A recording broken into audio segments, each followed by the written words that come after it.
पूरा देश जो है महानायक अमिताभ बच्चन का जन्मदिवस मना रहा है। दुनिया भर से जो है उनको बर्थडे मैसेजेस मिल रहे हैं। वहीं बॉलीवुड के तमाम सितारे भी अमिताभ बच्चन के साथ अपनी तस्वीर शेयर कर रहे हैं और उनको जन्मदिवस की बधाई दे रहे हैं।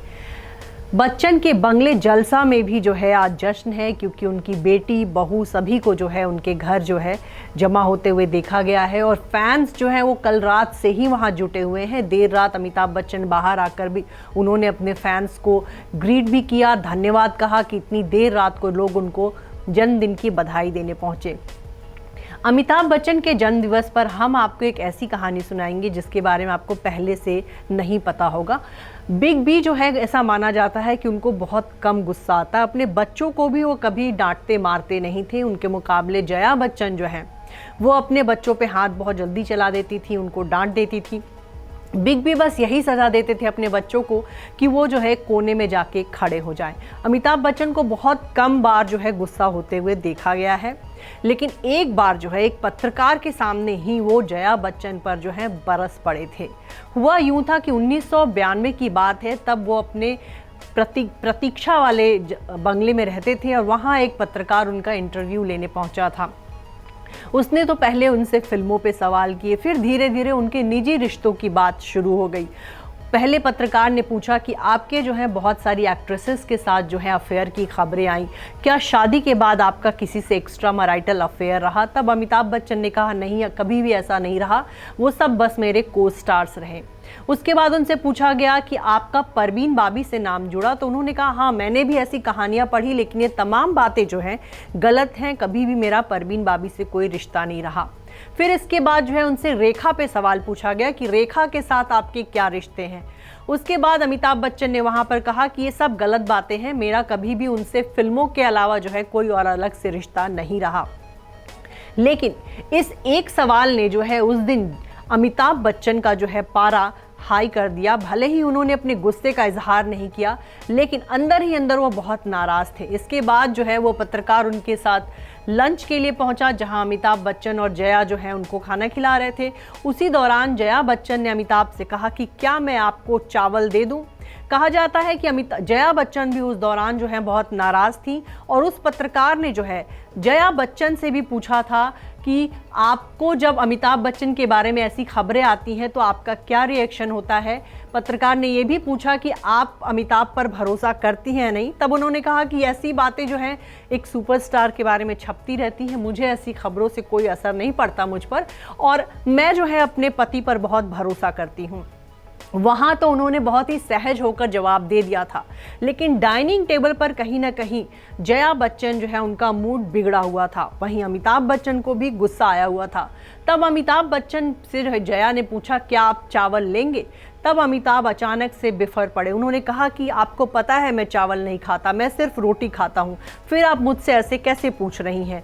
आप बार बार एक ही चीज़ कैसे कर सकती हैं? आपको इतने साल हो गए आप मेरे साथ रह रही हैं, आप कैसे ऐसा सवाल पूछ सकती हैं? जब मैं चावल खाता ही नहीं तो आप मुझसे चावल के बारे में क्यों पूछ रही हैं? तब जया ने उनसे ये कहा कि रोटी बनने में टाइम लग रहा है, इसलिए मैंने पूछा कि आप तब तक चावल ले लीजिए। लेकिन अमिताभ ने कहा नहीं, मैं इसका इंतज़ार करूंगा, भले ही उसमें टाइम लगे। इसके बाद जया बच्चन जो है रसोई में चली गई, ये कहकर कि मैं देखती हूँ कि रोटियां बनी या नहीं। उसके बाद वो बाहर आई नहीं और ना ही उन्होंने लंच किया।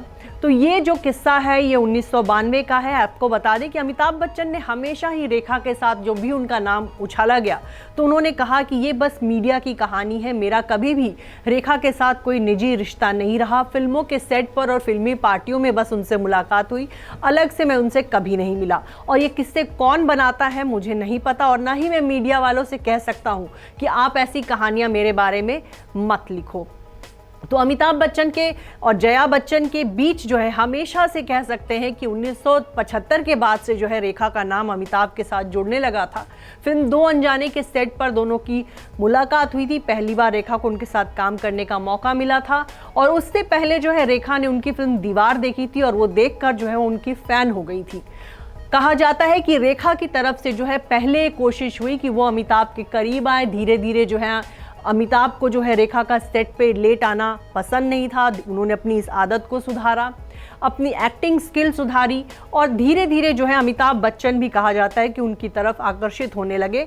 इस जोड़ी ने जो है बहुत सारी फिल्में की साथ में और फिल्म दर फिल्म इनका रिश्ता जो है गहरा होता गया। अमिताभ और रेखा के अफेयर की पहली बार खबर तब उड़ी थी जब फिल्म गंगा की सौगंध पर के सेट पर जो है रेखा को एक शख्स जो है परेशान कर रहा था, बार बार वो उनके लिए कुछ अश्लील बातें बोल रहा था और बिग बी से ये बर्दाश्त नहीं हुआ और उस समय उन्होंने उस शख्स की पिटाई कर दी। उसके बाद जो है मीडिया में खबर छपने लगी कि जो अमिताभ हमेशा अपने आप में संयम रखते हैं, रेखा के साथ जब किसी ने बदसलूकी की तो तुरंत उनको गुस्सा आ गया और उन्होंने जो है उस शख्स की पिटाई कर दी और इसके बाद से इनके अफेयर की बातें जो हैं सामने आने लगी और ये सिलसिला जो है करीब सिलसिला फिल्म तक चला। और उसके बाद कूली की शूटिंग के दौरान जब अमिताभ बच्चन बुरी तरह से घायल हुए तब कहा जाता है कि अस्पताल में रेखा भी उनसे मिलने आना चाहती थी, लेकिन जया बच्चन ने जो है सबको वहाँ पे मना कर रखा था।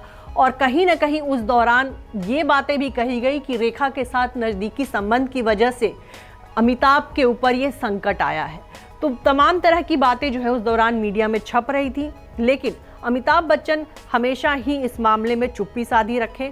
और वहीं रेखा के बारे में कहा जाता है कि जब अमिताभ से रेखा को मिलने नहीं दिया गया उसके बाद से रेखा को लगा कि अमिताभ उनकी पहुंच के बहुत बाहर हैं और उनको जो है अपनी ज़िंदगी जो है उनसे अलग कर लेनी चाहिए।